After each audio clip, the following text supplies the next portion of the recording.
show you guys a couple of upgrades that I've done here on this CC100X. Obviously the light bar, have the exhaust,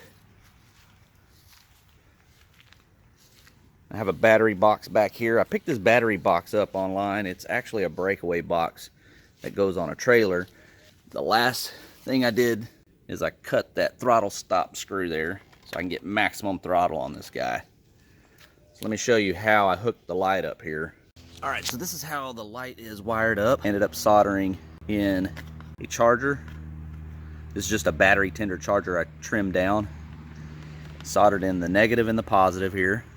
Hooking the switch up is super easy to do. You're going to get two wires from the switch. One wire is going to go to the hot of the light.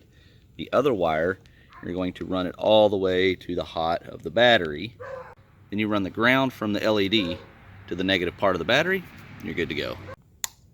Thanks for watching.